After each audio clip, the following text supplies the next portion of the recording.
2025 সালের এসএসসি ও সমমানের পরীক্ষা শুরু হয়েছে। এতে অংশ নিচ্ছে 19,28,000 শিক্ষার্থী। এসএসসি পরীক্ষার আরো খবর জানাতে আমাদের সাথে যুক্ত হচ্ছেন সহকর্মী ফরহাদ বিন মালেক।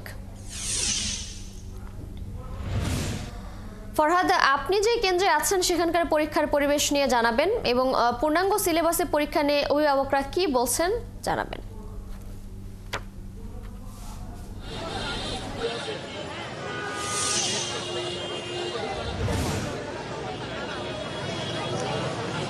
তিশা, আমি এখন আছি মতিঝিল বালিকা উচ্চ বিদ্যালয়ের সামনে। এই কেন্দ্রে মূলত বেশিরভাগই আসলে ভিকারুন্নেসা নূন স্কুল অ্যান্ড কলেজের যেই ব্রাঞ্চগুলো রয়েছে সেখান থেকে পরীক্ষা দিতে এসেছেন।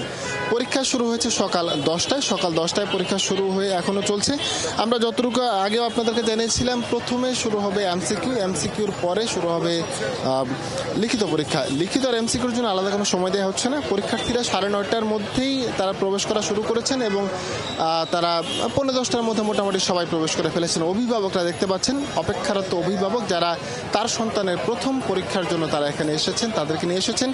অনেকে প্রথম পরীক্ষা হওয়ায়, জীবনের প্রথম গুরুত্বপূর্ণ পরীক্ষা হওয়াতে কিন্তু একাধিক অভিভাবক এসেছেন। আমরা এরকমই 1-2জন অভিভাবকের সাথে কথা বলতে চাই। আমরা একজন অভিভাবকের সাথে কথা বলবো, তার অবস্থা জানবো। আপনার ছেলে না মেয়ে এসেছে? আমার মেয়ে এসেছে।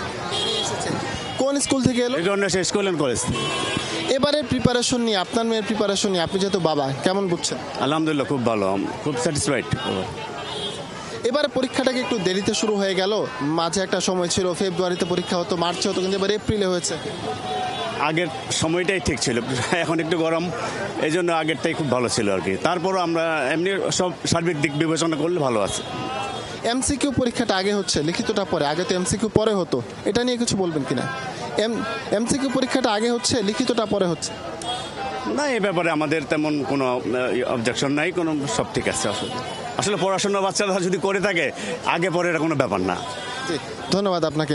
আমরা একজন অভিভাবকের সাথে কথা বলছিলাম, তিনি জানাচ্ছিলেন যে তার সন্তানের প্রিপারেশন কেমন এবং কেমন পরীক্ষা দিয়েছেন বলে তিনি মনে করছেন।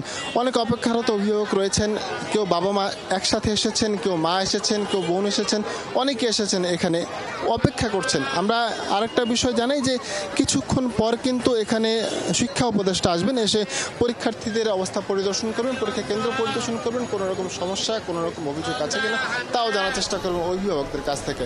তো ফরহাদ, ধন্যবাদ আপনাকে। দর্শক, আজ থেকে এসএসসি পরীক্ষা শুরু হয়েছে সে বিষয়ে জানাচ্ছিলেন আমাদের সহকর্মী ফরহাদ বিন মালেক।